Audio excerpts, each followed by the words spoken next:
Tersesat di daerah terlarang, kekuasaan Nyi Blorong. Arya dan Bima sudah bersahabat sejak masa kecil. Keduanya tumbuh di sebuah desa yang dikelilingi oleh perbukitan dan pemandangan alam yang menakjubkan. Dari kecil, mereka selalu menikmati petualangan kecil di sekitar desa, seperti menjelajahi hutan atau berjalan di sepanjang sungai. Kecintaan mereka terhadap alam membawa mereka kepada hobi yang sama saat dewasa, mendaki gunung. Arya adalah seorang yang tenang dan berpikiran terbuka. Dia selalu menjadi pemikir di antara mereka, dengan rasa ingin tahu yang besar tentang dunia di sekitarnya. Sementara itu, Bima adalah seorang yang penuh semangat dan berani. Dia lebih impulsif, selalu mencari tantangan baru untuk dihadapi.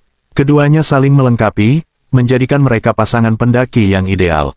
Persahabatan mereka semakin erat ketika mereka bersama-sama menaklukkan beberapa gunung di Indonesia. Setiap pendakian membawa mereka lebih dekat, baik secara fisik maupun emosional. Mereka berbagi tawa, kesulitan, dan keindahan alam yang menakjubkan dari puncak-puncak gunung yang mereka daki. Setiap perjalanan adalah petualangan baru, dan mereka selalu menantikan petualangan berikutnya.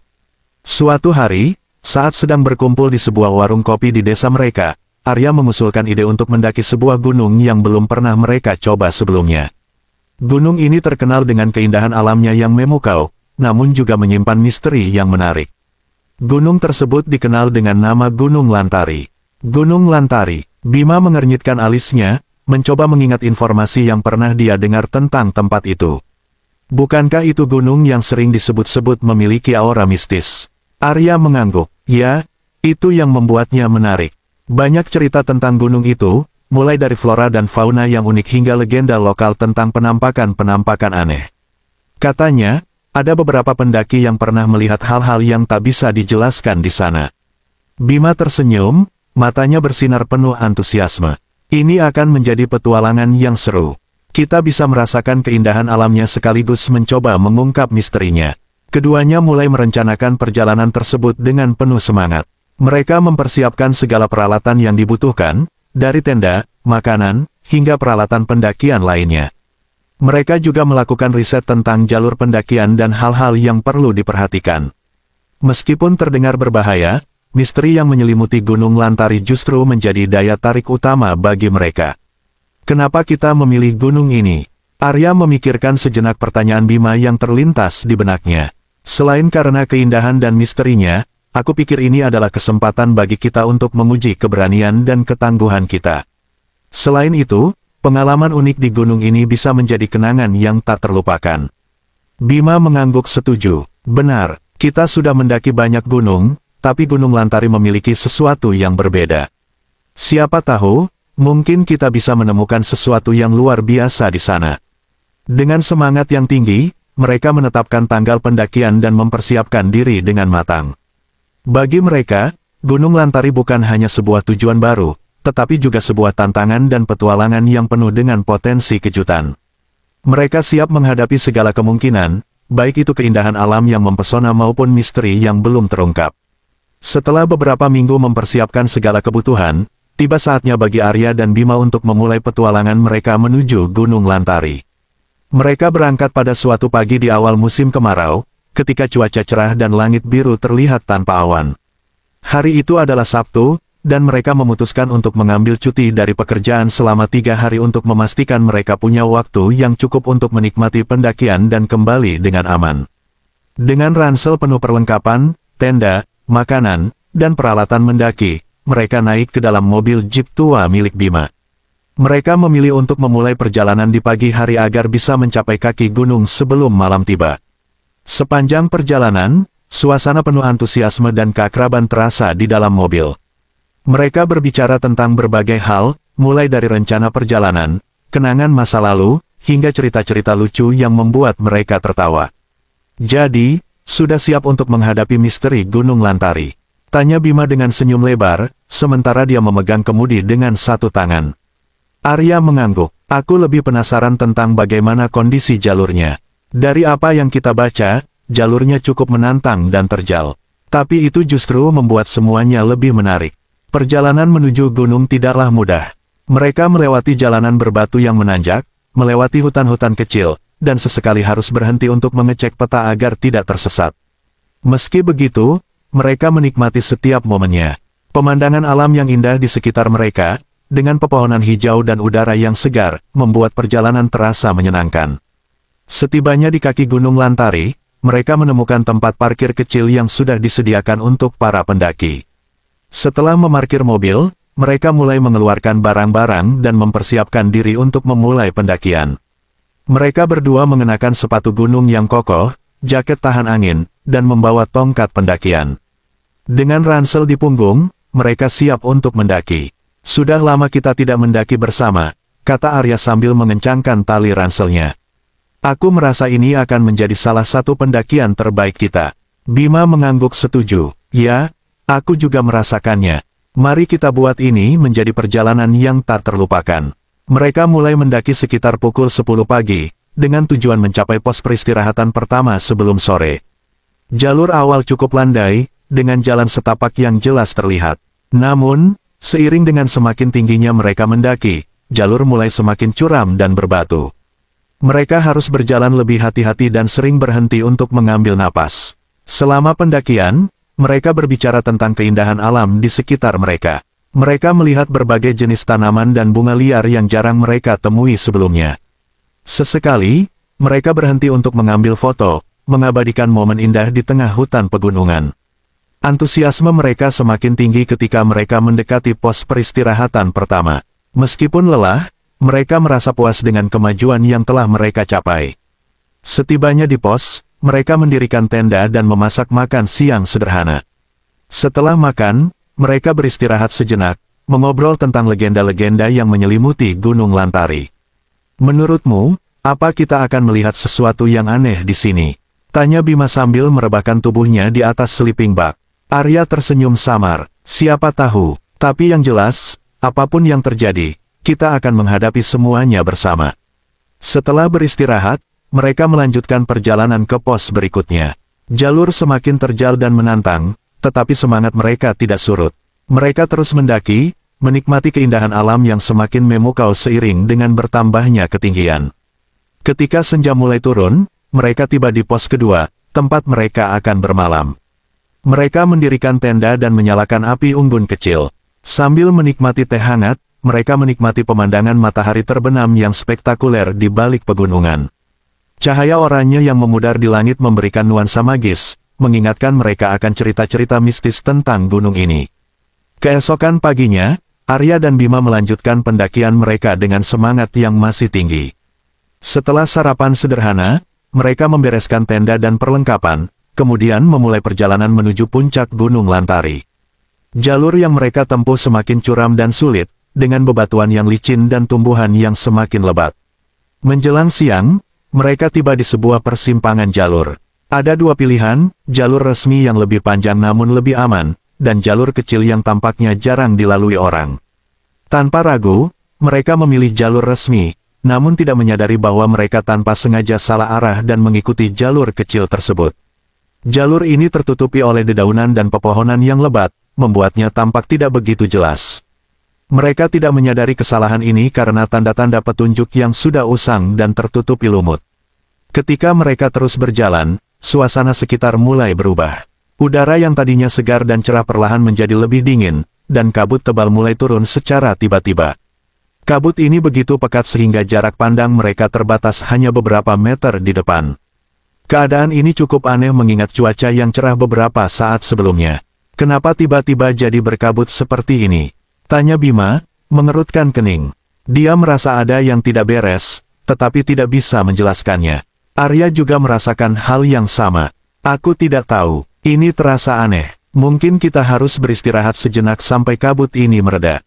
Namun, sebelum mereka bisa berhenti, mereka mulai mendengar suara-suara aneh di sekitar mereka. Suara itu terdengar seperti desisan yang samar, bercampur dengan suara gemerisik daun. Suara ini semakin jelas dan seakan datang dari segala arah. Arya dan Bima saling bertukar pandang, merasa cemas dan bingung.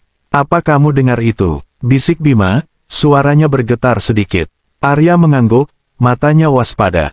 Ya, aku mendengarnya. Sepertinya ada sesuatu di sekitar kita. Mereka memperlambat langkah, berusaha mengidentifikasi asal suara-suara tersebut. Namun, di tengah kabut tebal, mereka tidak bisa melihat apa-apa. Perasaan gelisah mulai merayap ke dalam hati mereka. Arya mulai merasa bahwa mereka mungkin telah tersesat dan memasuki wilayah yang tidak seharusnya mereka masuki. Kita sebaiknya berbalik dan kembali ke jalur utama, usul Arya, mencoba tetap tenang meski hatinya mulai cemas. Namun, sebelum mereka bisa berbalik, suara desisan tiba-tiba terdengar lebih keras, disertai dengan bayangan samar yang bergerak cepat di pinggiran penglihatan mereka. Arya dan Bima terdiam, merasakan ketegangan yang semakin meningkat. Bayangan itu tampak seperti sosok yang melayang dengan gerakan halus, tetapi kabut membuat sulit untuk melihat dengan jelas. Apakah itu? Bima tidak bisa menyelesaikan kalimatnya, rasa takut mulai merasukinya.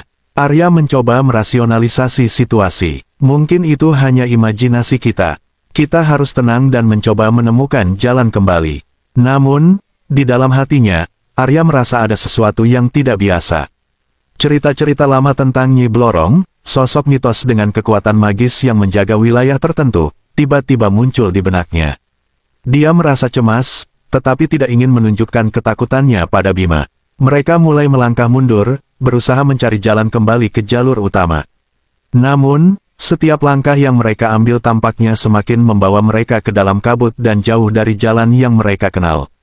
Suara desisan terus mengikuti mereka, seolah-olah mengepung mereka dari segala sisi. Sesekali, mereka melihat kilasan bayangan yang tampak seperti sosok perempuan dengan rambut panjang yang berkilau dalam kabut, membuat mereka merinding. Ini tidak mungkin, kata Bima dengan suara bergetar. Kita harus segera keluar dari sini. Arya mengangguk, merasakan adrenalin yang meningkat. Mereka mempercepat langkah, tetapi semakin mereka mencoba berlari, kabut semakin tebal dan suara-suara aneh semakin mendekat. Mereka merasa seolah-olah sedang dikejar oleh sesuatu yang tak terlihat. Ketakutan mulai menguasai mereka, membuat mereka semakin panik. Di tengah kebingungan dan rasa takut, mereka akhirnya berhenti di sebuah area kecil yang agak terbuka. Napas mereka terengah-engah, jantung berdetak kencang. Mereka menyadari bahwa mereka mungkin telah memasuki wilayah terlarang yang dijaga oleh Nyi Blorong. Cerita-cerita tentang Nyi Blorong yang menjaga wilayah itu dan membalas dendam pada siapa saja yang memasuki wilayahnya tanpa izin mulai terlintas di pikiran mereka. Arya mencoba menenangkan diri. Kita harus tetap tenang. Mungkin kita hanya tersesat. Kita harus mencari jalan keluar dari sini. Dalam keheningan yang mencekam, Arya dan Bima berdiri di area kecil yang agak terbuka, dikelilingi kabut tebal. Napas mereka terengah-engah, dan ketegangan di antara mereka semakin meningkat. Suara desisan yang samar masih terdengar di sekitar mereka, menambah suasana misterius dan menakutkan. Aku merasa ada yang mengawasi kita, bisik Bima, mencoba menenangkan detak jantungnya yang berdegup kencang. Arya mengangguk setuju, meskipun dia juga tidak bisa melihat apapun dalam kabut yang pekat.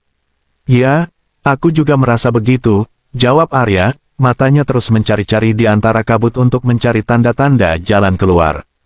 Kita harus tetap bersama dan jangan berpisah. Mungkin ada jalan keluar di sekitar sini. Namun, saat mereka berbalik untuk melanjutkan pencarian, tiba-tiba terjadi sesuatu yang aneh. Kabut di sekitar Arya tampak lebih pekat dan berputar-putar. Seolah-olah ada sesuatu yang menyelimuti dirinya. Sebelum Bima bisa bereaksi, Arya menghilang begitu saja di depan matanya, seolah-olah ditelan oleh kabut. Bima, Arya sempat berseru, suaranya terdengar panik sebelum benar-benar menghilang. Bima terperangah, melihat tempat di mana Arya berdiri tadi sekarang kosong. Tidak ada jejak atau suara yang menunjukkan kemana temannya pergi. Hanya kabut tebal dan sunyi yang tersisa. Arya, Bima berteriak sekuat tenaga, matanya mencari-cari di sekitar. Namun, tidak ada jawaban. Suasana hening, dan hanya suara desisan aneh yang masih terdengar. Bima merasakan kepanikan mulai merayap ke dalam dirinya. Dia berlari-lari kecil, memanggil nama Arya berulang kali, tetapi tidak ada tanda-tanda keberadaan temannya. Bima merasa bingung dan takut. Bagaimana Arya bisa hilang begitu saja tanpa jejak? Pikiran tentang hal-hal mistis dan cerita-cerita horor tentang Gunung Lantari mulai memenuhi kepalanya. Dia berusaha menenangkan diri, tetapi kegelisahan dan ketakutan semakin menguasai. Setelah beberapa saat mencari-cari tanpa hasil, Bima menemukan sesuatu yang aneh. Di tanah yang lembab, dia melihat beberapa bekas sisik ular yang berkilau di bawah cahaya kabut. Sisik-sisik itu besar, jauh lebih besar dari ukuran ular yang biasa dia lihat. Bekas itu membentuk jejak yang seakan-akan mengarah ke suatu tempat di dalam kabut. Dengan hati-hati, Bima mengikuti jejak sisik tersebut. Langkahnya pelan dan waspada, setiap suara dan bayangan di sekitarnya membuatnya waspada. Semakin jauh dia melangkah, suara desisan semakin keras dan jelas. Suara itu seolah-olah datang dari segala arah, membuatnya sulit untuk menentukan sumbernya. Ketika Bima semakin jauh mengikuti jejak itu, dia tiba-tiba mendengar suara yang menyerupai bisikan. Suara itu terdengar lembut, tetapi dengan nada menyeramkan, seolah-olah memanggil namanya. Bima merasa merinding, tetapi dia terus berjalan dengan tekad untuk menemukan Arya. Rasa takut dan kepanikan yang mendalam mendorongnya untuk tetap mencari. "Arya, di mana kamu?" teriak Bima lagi, suaranya menggema dalam kabut. Tapi hanya keheningan dan suara desisan yang menjawabnya. Dia merasakan desakan untuk menemukan temannya semakin kuat, tetapi juga ada ketakutan akan apa yang mungkin dia temukan. Saat dia semakin mendekati sumber suara, Bima merasakan suasana di sekitarnya semakin aneh. Udara menjadi semakin dingin, dan kabut terasa semakin menyesakkan. Dia merasa seolah-olah ada sesuatu yang mengawasinya, mengintai dari dalam kabut tebal. Perasaan tidak nyaman ini membuatnya semakin waspada. Tiba-tiba, di depan matanya, Bima melihat sebuah bayangan besar dan gelap. Bayangan itu bergerak perlahan, mengarah ke arahnya. Bima merasa seluruh tubuhnya menegang. Dengan mata yang terbuka lebar, dia mencoba melihat lebih jelas melalui kabut. Bayangan itu tampak seperti sosok perempuan dengan rambut panjang yang berkibar-kibar, dan di bagian bawahnya tampak ekor ular besar yang bergerak dengan gemulai. Bima terdiam, merasakan jantungnya berdebar kencang. Sosok itu tampak mendekatinya, dan dia tahu bahwa dia sedang berhadapan dengan sesuatu yang tidak bisa dijelaskan oleh logika. Dia ingin lari, tetapi kakinya seolah-olah terpaku di tempat. Kepanikan dan ketakutan memenuhi dirinya. Saat sosok itu semakin dekat, suara desisan semakin keras, seolah-olah memenuhi seluruh ruang di sekitarnya. Bima merasakan hawa dingin yang menusuk, membuatnya semakin takut. Namun, di tengah kepanikan itu, dia tetap berusaha untuk memanggil temannya. "Arya!" teriaknya lagi, suaranya pecah dalam ketakutan. Tapi tidak ada jawaban, hanya keheningan dan suara desisan menyeramkan yang terus mengelilinginya. Bima tahu bahwa dia harus segera pergi dari tempat itu. Meski dia takut dan bingung, dia berusaha mengumpulkan keberanian untuk melarikan diri dari situasi yang mengerikan ini. Dengan sekuat tenaga, dia berbalik dan berlari menjauh dari bayangan itu, meninggalkan jejak sisik ular dan suara desisan di belakangnya. Dia tidak tahu kemana harus pergi, tetapi instingnya mengatakan bahwa dia harus keluar dari wilayah terlarang ini secepat mungkin. Namun, meski dia berlari secepat mungkin, perasaan cemas dan takut akan nasib Arya terus menghantui pikirannya. Bima tahu bahwa dia tidak bisa meninggalkan temannya begitu saja. Dia bertekad untuk kembali dan mencari Arya, apapun yang terjadi. Tetapi untuk saat ini, dia harus mencari cara untuk keluar dari kabut tebal dan mencari bantuan. Suara desisan dan bayangan menyeramkan itu menjadi pertanda bahwa mereka telah memasuki wilayah kekuasaan Nyi Blorong, dan Bima harus menemukan cara untuk menyelamatkan Arya dari cengkeraman sosok mistis itu. Bima terus berlari menembus kabut tebal, hatinya dikepung oleh ketakutan dan kecemasan. Suara desisan yang mengerikan masih terdengar di sekitarnya, dan hawa dingin semakin menusuk tulang. Setiap langkah yang dia ambil terasa berat, seolah-olah kabut di sekitarnya semakin menekan. Dia tidak tahu kemana harus pergi, tetapi yang terpenting adalah menjauh dari bayangan menyeramkan yang baru saja dilihatnya. Namun, meski berusaha berlari sejauh mungkin, Bima tiba-tiba merasa seolah ada sesuatu yang menghentikannya. Kakinya terasa kaku, dan jantungnya berdebar kencang. Di tengah kabut yang tebal, dia merasakan kehadiran yang tidak kasat mata, sesuatu yang mengawasinya dengan intensitas yang menakutkan. Perasaan tidak nyaman ini semakin menguat, membuatnya merinding. Kemudian, di tengah kabut, Bima melihat sebuah kilasan. Bayangan samar mulai muncul, perlahan menjadi semakin jelas. Sosok itu tampak seperti seorang wanita dengan rambut panjang yang menjuntai, berkilauan dalam cahaya samar yang menembus kabut. Namun, yang membuatnya ngeri adalah bagian bawah tubuh wanita itu, bukannya kaki, ada ekor ular besar yang melingkar dengan gerakan halus. Ekor itu bersisik, mengilap dengan warna hijau tua yang menyeramkan. Bima terdiam, matanya terpaku pada sosok tersebut. Dia merasa tubuhnya membeku, tidak bisa bergerak. Sosok wanita itu tidak sepenuhnya terlihat, seolah-olah bermain di antara bayangan dan kabut, tetapi kehadirannya begitu nyata dan menakutkan. Wanita itu tidak bergerak mendekat, tetapi juga tidak menjauh. Dia hanya berdiri di sana, mengawasi Bima dengan tatapan yang tidak bisa dilihat jelas, tetapi terasa begitu menusuk. Suasana di sekitarnya semakin mencekam. Kabut semakin pekat, dan suara desisan menjadi lebih keras dan menyeramkan. Bima merasakan seluruh tubuhnya gemetar, bukan hanya karena dinginnya udara, tetapi juga karena ketakutan yang semakin menguasai dirinya. Dia merasa seolah-olah sedang diintai oleh sesuatu yang sangat kuat dan jahat. Ketakutan dan kecemasan bercampur dalam pikirannya. Bima tahu bahwa dia mungkin berhadapan dengan Nyi Blorong, sosok mistis yang sering diceritakan dalam legenda. Keberadaan sosok wanita dengan ekor ular di depannya memperkuat kecurigaannya. Ketakutan mulai menyelimuti pikirannya, memicu bayangan buruk tentang apa yang mungkin terjadi pada Arya, dan apa yang mungkin akan menimpanya. Meski tubuhnya gemetar, Bima berusaha mengumpulkan keberanian. Dia tahu bahwa dia tidak bisa diam saja. Dengan napas yang terengah-engah, dia mencoba memfokuskan pikirannya. Arya membutuhkan aku, bisiknya kepada dirinya sendiri, mencoba memotivasi dirinya untuk bertindak. Bima menutup matanya sejenak, mengambil napas dalam-dalam, dan kemudian membuka matanya lagi. Sosok itu masih di sana, tapi kali ini Bima mencoba melawan rasa takutnya. Dia melangkah mundur perlahan, tanpa mengalihkan pandangan dari wanita berambut panjang itu. Meski tubuhnya ingin berlari, Bima mencoba tetap tenang dan rasional. Dia tahu bahwa kepanikan hanya akan memperburuk keadaan. Aku tidak akan meninggalkanmu, Arya, katanya pelan, suaranya gemetar. Bima menoleh ke kanan dan kiri, mencari jalan keluar dari kabut ini. Ketika dia menoleh kembali ke depan, sosok wanita itu menghilang, seolah-olah kabut telah menelannya kembali. Meskipun wanita itu tidak lagi terlihat, Bima masih merasakan kehadirannya yang mengintimidasi. Dia berbalik dan mulai berjalan menjauh, berusaha secepat mungkin keluar dari wilayah terlarang ini. Setiap langkahnya terasa berat, tetapi tekadnya untuk menemukan Arya memberikan kekuatan baginya. Dia terus berjalan, berharap menemukan jalan keluar dan mencari bantuan. Dengan setiap langkah, suara desisan semakin mereda, dan kabut perlahan-lahan mulai menipis. Bima merasa lega, tetapi juga waspada. Dia tahu bahwa bahaya belum sepenuhnya berlalu. Meskipun dia berhasil menjauh dari sosok wanita berambut panjang dengan ekor ular itu, Bima menyadari bahwa dia masih berada di wilayah yang tidak dia mengerti sepenuhnya.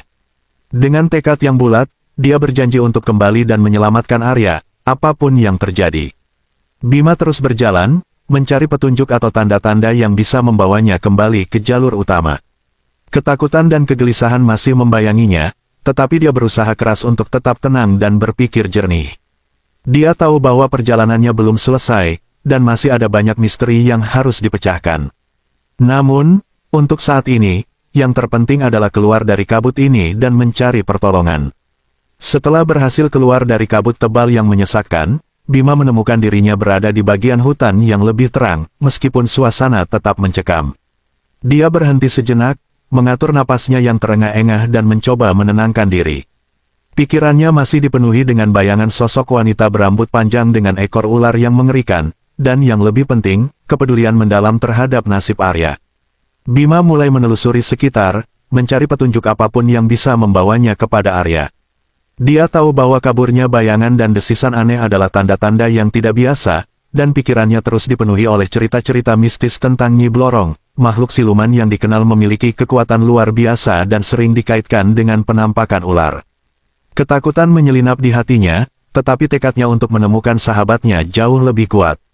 Saat berjalan, Bima menemukan sesuatu yang mencuri perhatiannya. Di tanah, terdapat jejak-jejak yang aneh, tampaknya baru saja dibuat. Jejak tersebut bukan jejak kaki manusia atau hewan biasa. Bentuknya seperti garis panjang dengan pola sisik di sekelilingnya, mengingatkan Bima pada bekas ekor ular yang besar. Dia merasa merinding, tetapi juga merasa ini mungkin satu-satunya petunjuk yang bisa membawanya kepada Arya. Dengan hati-hati, Bima mulai mengikuti jejak-jejak tersebut. Semakin jauh dia berjalan, semakin banyak petunjuk yang dia temukan. Dahan-dahan pohon yang patah, ranting-ranting yang terinjak, dan di beberapa tempat dia menemukan bekas sisik ular yang berkilauan. Petunjuk-petunjuk ini membuatnya yakin bahwa dia berada di jalur yang benar, meskipun dia tidak tahu apa yang akan dia temukan di ujung perjalanan ini. Bima berjalan semakin dalam ke hutan, suasana di sekitarnya semakin sepi dan hening. Hanya suara langkah kakinya dan desiran angin yang terdengar. Ketika dia mencapai sebuah area yang tampak seperti celah di antara tebing batu, Bima berhenti. Di sana, dia menemukan sesuatu yang mengejutkan, sebuah gelang yang dikenalnya dengan baik. Itu adalah milik Arya. Gelang tersebut tergeletak di tanah, seolah-olah terjatuh secara tidak sengaja. Arya pasti ada di sekitar sini, pikir Bima, merasakan campuran perasaan lega dan khawatir. Dia menggenggam gelang itu erat-erat, seolah-olah itu adalah penanda keberadaan temannya. Bima semakin yakin bahwa Arya telah diseret atau ditarik ke tempat ini, mungkin oleh Nyi Blorong sendiri. Di sekitar celah batu, Bima merasakan hawa dingin yang aneh, hampir mistis. Suara desisan samar terdengar kembali, membuat bulu kuduknya meremang. Dia berjalan dengan hati-hati, mengikuti jejak yang masih terlihat jelas. Bima tahu bahwa dia semakin dekat dengan sesuatu yang berbahaya, tetapi dia tidak bisa mundur sekarang. Rasa tanggung jawab untuk menyelamatkan Arya membuatnya terus maju. Ketika dia melangkah lebih dalam, Bima melihat sesuatu yang membuatnya berhenti. Di antara pepohonan yang lebat, ada sebuah gua yang tampak tersembunyi. Pintu masuknya tampak gelap dan dalam, seolah-olah mengundang siapapun yang mendekat untuk masuk dan menemukan rahasia di dalamnya. Bima merasakan jantungnya berdetak lebih kencang. Suara desisan semakin keras di sekitar gua, dan hawa dingin semakin terasa. Dengan tekad yang bulat, Bima melangkah mendekati pintu gua. Dia tahu bahwa di dalamnya mungkin terdapat jawaban atas hilangnya Arya. Di sini, dia harus berhadapan dengan Nyi Blorong, makhluk mistis yang mungkin telah menangkap temannya. Meski ketakutan masih menghantui pikirannya, Bima tahu bahwa dia harus melanjutkan pencarian ini. Bima menguatkan dirinya, memasuki gua yang gelap dan misterius. Dia menyadari bahwa perjalanannya mungkin akan berakhir di sini, menghadapi sesuatu yang berada di luar pemahaman manusia biasa. Namun, dengan setiap langkah yang dia ambil, tekadnya untuk menemukan Arya semakin kuat. Bima tahu bahwa dia tidak bisa berhenti sekarang, dia harus melanjutkan, meskipun itu berarti menghadapi makhluk legendaris yang dikenal sebagai Nyi Blorong. Bima melangkah perlahan ke dalam gua yang gelap. Semakin dalam ia masuk, suasana semakin mencekam. Gua itu dipenuhi oleh kelembaban dan hawa dingin yang menusuk, membuat setiap napas terasa berat. Cahaya yang masuk dari mulut gua semakin redup, hingga akhirnya Bima hampir tidak bisa melihat apapun di depannya. Namun, dia terus berjalan, dipandu oleh perasaan dan tekad untuk menemukan Arya. Tiba-tiba, suara desisan yang selama ini mengikutinya menjadi sangat keras, seperti berasal dari segala arah. Bima merasakan bulu kuduknya meremang dan jantungnya berdegup kencang. Dari kegelapan gua, perlahan-lahan muncul sosok yang sangat dikenalnya dari cerita-cerita rakyat, Nyi Blorong. Sosok wanita berambut panjang dengan ekor ular besar melingkar di sekitarnya. Wajahnya cantik namun dingin, dengan mata yang bersinar tajam. Bima berdiri terpaku, merasakan campuran ketakutan dan keinginan untuk menyelamatkan temannya. Nyi Blorong mendekat dengan gerakan anggun namun menakutkan. Ekor ularnya menggesek lantai gua, menimbulkan suara yang menggetarkan. "Aku tahu mengapa kau datang," suara Nyi Blorong terdengar lembut namun penuh otoritas. "Kau mencari sahabatmu, Arya." Bima menelan ludah, mencoba mengumpulkan keberanian. "Benar, tolong, lepaskan dia. Dia tidak tahu apa-apa tentang wilayahmu," katanya dengan suara gemetar. Nyi Blorong tersenyum tipis, ekspresinya tidak terbaca. "Arya telah memasuki wilayahku tanpa izin. Aku memiliki hak untuk mengambilnya," katanya, suaranya masih lembut namun tegas. "Namun, aku bukanlah makhluk tanpa belas kasihan." Bima merasakan sedikit harapan. "Apa yang kau inginkan dariku agar kau melepaskan Arya?" tanyanya, suaranya bergetar. Nyi Blorong mengangkat satu alis, seolah mempertimbangkan tawaran itu. "Ada sesuatu yang sangat berharga bagiku, dan itu tidak mudah didapatkan," ujarnya, memandang Bima dengan tatapan yang tajam. "Aku menginginkan sebuah janji." Bima terdiam, mencoba memahami maksudnya. "Janji apa?" tanyanya hati-hati. Nyi Blorong mendekat, wajahnya serius. "Janji untuk kembali ke sini dalam waktu 7 hari, membawa sebuah persembahan yang aku inginkan. Persembahan itu adalah kalung emas yang pernah aku miliki, yang sekarang hilang di dunia manusia," jelasnya. "Bawa itu kepadaku, dan aku akan melepaskan sahabatmu. Jika tidak, kau harus menyerahkan sesuatu yang berharga sebagai gantinya." Bima berpikir keras. Dia tahu legenda tentang Nyi Blorong sering melibatkan harta karun, namun dia tidak pernah mendengar tentang kalung emas tertentu. Tapi dia tidak punya pilihan lain. Dia harus menyelamatkan Arya. Aku setuju, kata Bima akhirnya. Aku akan menemukan kalung itu dan membawanya padamu dalam 7 hari. Tolong jangan sakiti Arya. Nyi Blorong tersenyum, kali ini dengan sedikit kebanggaan.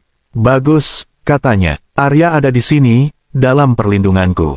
Dia akan aman selama kau memenuhi janjimu. Dengan satu gerakan tangannya, sebuah cahaya muncul di ujung gua. Bima melihat Arya, yang terbaring di lantai gua, terlihat tidak sadarkan diri tetapi tidak terluka. Bima merasa lega melihat sahabatnya masih hidup. Aku akan menepati janji itu, ujarnya dengan penuh keyakinan. Aku akan kembali dengan kalung emas itu.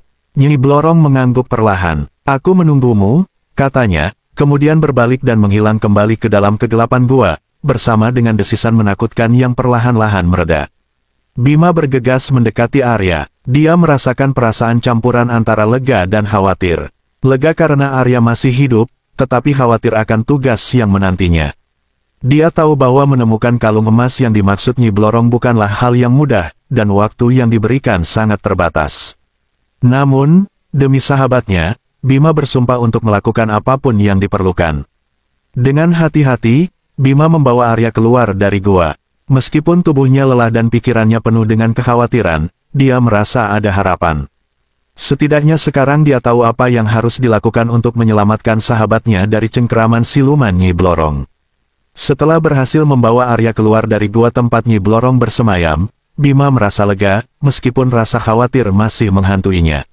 Arya, yang masih dalam kondisi tidak sadar, terlihat pucat dan lemah.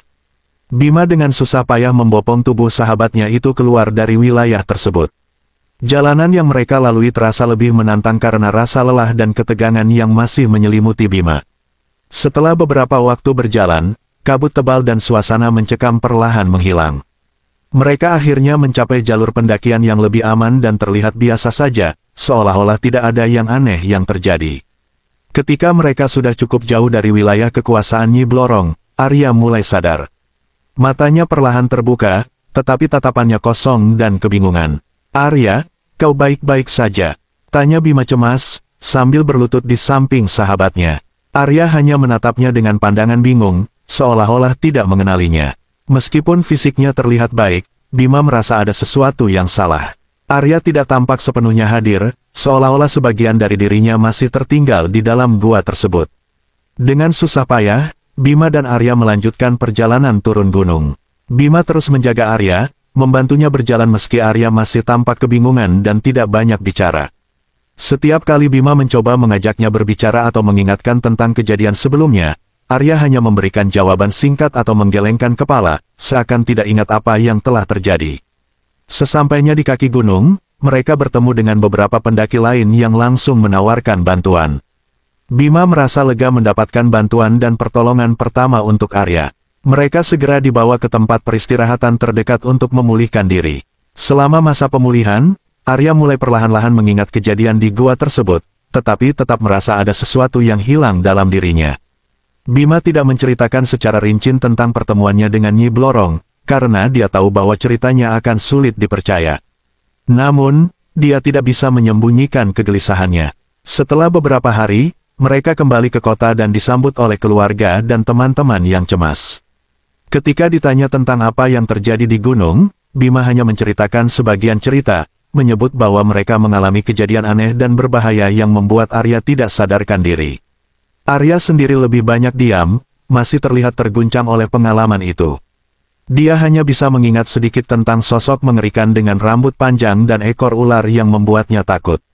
Kejadian ini memberi dampak besar pada persahabatan mereka.